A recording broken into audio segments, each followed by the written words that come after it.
இன்னைக்கு ஆரம்ப பள்ளியில் பார்த்தீங்கன்னா, அரசாங்க ஆரம்ப பள்ளியில் பார்த்தீங்கன்னா 5ஆம் வகுப்பு மாணவன் 3ஆம் வகுப்பு படிக்கின்ற அந்த பாடத்தை படிக்க முடியல.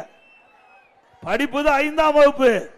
ஆனா அந்த 5ஆம் வகுப்பு மாணவன் 3ஆம் வகுப்பு பாட புத்தகத்தில் படிக்க முடியாத ஒரு சூழ்நிலை தமிழகத்தில் நிலவி கொண்டிருக்கின்றது.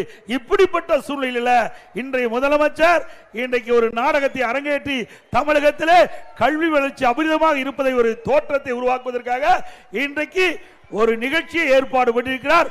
அத்தனையும் ஒரு நாடகம் என்பதை நாட்டு மக்கள் அறிய வேண்டும். அதே போல இன்றைய தினம் நெல்லையில் ஒரு வகுப்பறையில் 2 மாணவர்கள் அரிவாளால் வெட்டிட்டாங்க. பள்ளிக்கு எதுக்கு போறாங்க? படிக்க போறாங்க. இப்ப அண்மையில் பள்ளிக்கூடத்துக்கு அரிவாளை தூக்கிட்டு போறோம்.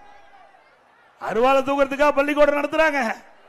இன்றைக்கு வெட்கக்கேடான ஆட்சி.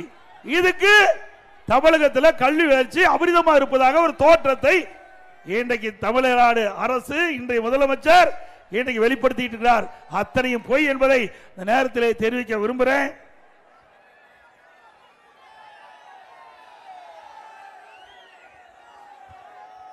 அதோட இன்றைய தினம்